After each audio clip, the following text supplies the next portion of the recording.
तर या शासनादेशामुळे ओबीसींच्या आरक्षणाला धक्का लागणार नाही, उपमुख्यमंत्री एकनाथ शिंदे यांनी हे स्पष्टीकरण दिलेले आहे।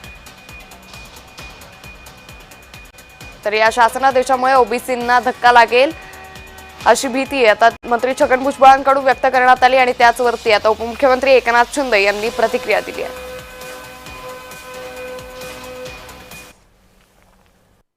कुणबी आहेत त्यांनी ॲफिडेव्हिट द्यावं। 3 त्रिसदस्यीय कमिटी नेमलेली आहे गाव पातळीवरची, त्याचं व्हेरिफिकेशन करेल आणि ज्याची पूर्वजांची कुठली ना कुठली कशात ना कशात कुणबी नोंद असेल त्यांना दाखला मिळेल। दाखला मिळण्याची एक सोपी पद्धत या ठिकाणी केलेली आहे।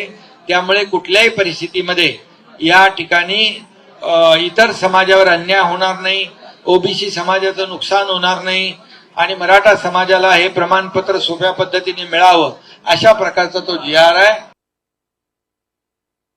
मुख्यमंत्री देवेंद्रजी, मी स्वतः, अजितदादा आणि भुजबळ साहेब ज्येष्ठ नेते आहेत आणि त्यांच्याशी चर्चा झाली होती आणि त्यांनाही सांगितलं होतं या जी.आर. मुळे ओबीसीला कुठेही धक्का लागणार नाही।